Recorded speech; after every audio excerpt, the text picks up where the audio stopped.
Most people think going from $0 to $100,000 needs a huge salary. It doesn't. It needs a sequence. Get the sequence wrong, and even a six-figure income leaks away every single month. Get it right, and a completely normal paycheck gets you there. No lottery ticket, no crypto gamble, no lucky stock pick required. I'm Zyra. Today I'm walking through the exact roadmap, the 4 stages, the exact order they happen in, and the traps that keep smart, hardworking people stuck at stage 1 for a decade or more. This isn't a get-rich-quick video. It's a research-backed sequence, the same one used by people who actually got there. Stay until the end. Stage 3 is where 90% of people quietly give up right before it gets easy. Picture 2 people, same job, same salary, same start date. 5 years in, one of them has $40,000 building quietly in the background. The other has almost nothing to show for it. Not because they earned less, but because they never had the order. That gap is the entire subject of this video. Here's the mistake almost everyone makes. People treat wealth building like a checklist done all at once.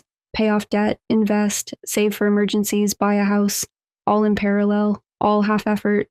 That's why nothing moves. Wealth isn't built in parallel. It's built in stages, each one unlocking the next. Skip a stage, and the ones after it collapse. Try to invest before you've killed high-interest debt, and every gain you make in the market gets eaten alive by the interest piling up behind you. Try to invest before you have a buffer, and one flat tire forces you to sell at the worst possible time. Think of it like a staircase, not a buffet. You don't get to skip step 2 because step 3 looks more exciting. Each step exists because it protects the one after it. This shows up constantly in real life. Someone opens a brokerage app the same week they get a raise, starts buying stocks, and feels productive, while an 18% credit card balance sits untouched in the background, quietly erasing every gain they make. It's not that investing was the wrong move. It was the wrong move first. Before investing a single dollar, you need $1,000 sitting untouched, not for growth, for shock absorption. Research on financial stress consistently shows that most people who fall into high-interest debt do so because of a single unexpected expense. A car repair, a medical bill, a broken phone. Without a buffer, that expense goes on a credit card at 20% interest. With a buffer, it's just a Tuesday. The fastest way there isn't a side hustle. It's a 30-day audit of your last 3 months of spending, flagging every subscription and small recurring charge you forgot existed. That forgotten streaming app, the gym membership you haven't used since January, the subscription box. For most people, that audit alone finds $150 to $300 a month, sitting in plain sight. Rule for stage 1, this money lives in a separate account, not your checking account, not somewhere you'll just borrow from on a slow week. Separate, boring, untouched, so it's actually there when the real emergency hits. Say your car needs a $400 repair. With no buffer, that's $400 on a card at 22%, plus whatever interest builds before it's paid off. With the buffer, you transfer $400, refill it over the next month or 2, and move on with your week. Same emergency, completely different financial outcome. Once the buffer exists, the next stage isn't investing. It's debt, but only the expensive kind. Here's the math that changes everything. If you're carrying credit card debt at 24% interest, paying that off is the same as earning a guaranteed 24% return. No stock market investment reliably does that, year after year, with 0 risk. This is the single highest, safest return available to almost anyone. 2 methods dominate the research on debt payoff. The avalanche method. Pay minimums on everything, throw every extra dollar at the highest interest debt first. Mathematically optimal, saves the most money over time. The snowball method. Pay minimums on everything, throw every extra dollar at the smallest balance first, regardless of interest rate. Not mathematically optimal, but studies on financial behavior show people are far more likely to actually finish, because knocking out that first small balance in a few weeks builds real momentum. Which one is right for you comes down to a simple gut check. If you're motivated by numbers, avalanche. If you're motivated by visible progress, snowball. The wrong method you actually finish beats the right method you abandon in month 3. One more thing. Not all debt belongs here. Low interest debt, like most student loans or typical mortgage, doesn't need to be wiped out before you invest. It can sit quietly in the background while stage 3 runs in parallel. Here's what this looks like with real numbers. $5,000 in credit card debt at 24% costs roughly $100 a month in interest alone. If you only pay the minimum, money that vanishes with nothing to show for it, redirect $300 a month toward that balance instead, and it's gone in under 2 years. That's $300 a month that used to disappear, now available for stage 3. This is the stage where most people either quietly build wealth for the next 20 years or quietly do nothing for the next 20 years. The difference isn't intelligence, it's starting. 3 sub-steps in order. Step 1, capture the free money. If an employer offers any kind of retirement match, that's an immediate, guaranteed return before your money is even invested. Walking away from a match is walking away from a raise you already earned. Step 2, build the emergency fund up to 3 to 6 months of expenses, bigger than the stage 1 buffer, because this one protects you from job loss, not just a flat tire. Step 3, automate broad, low-cost investing. The research here is remarkably consistent. Low-cost, broadly diversified index funds outperform the majority of actively managed funds over long time horizons, largely because of fees and the sheer difficulty of consistently picking winners. The number that actually moves the needle isn't which fund you pick.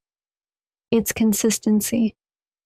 Someone investing a modest amount every single month for 20 years will, in almost every historical scenario, outperform someone trying to time the market with a bigger amount invested sporadically.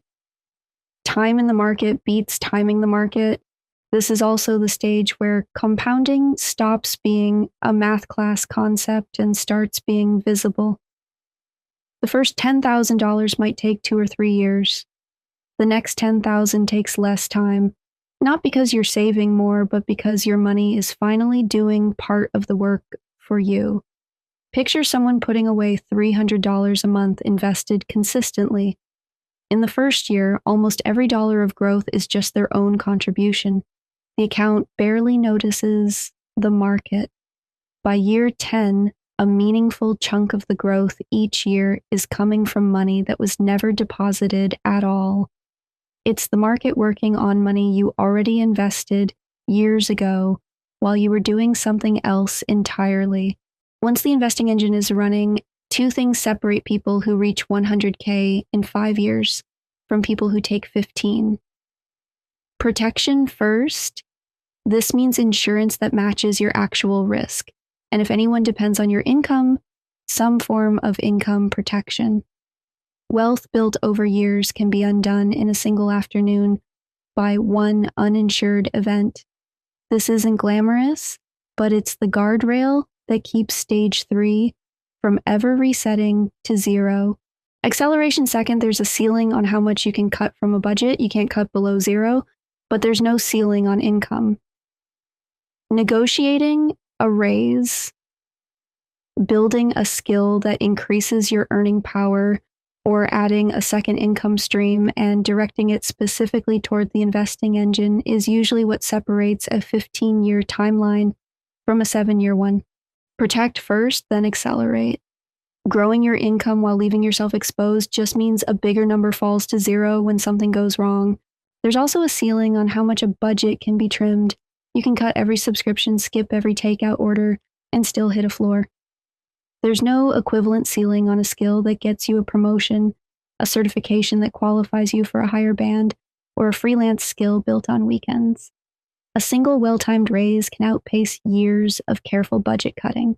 So how long does this actually take? It depends almost entirely on the gap between income and expenses, not on income alone.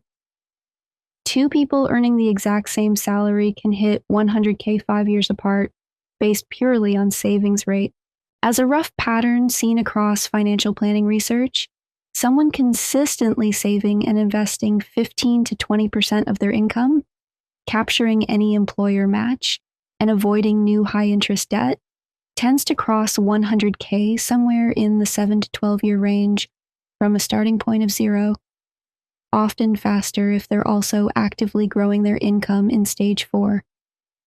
The point isn't the exact number of years, it's that this is predictable, not lucky, not dependent on picking the right stock at the right time, predictable because it's a sequence, not a gamble. Compare that to someone chasing a single hot stock tip, hoping for a shortcut.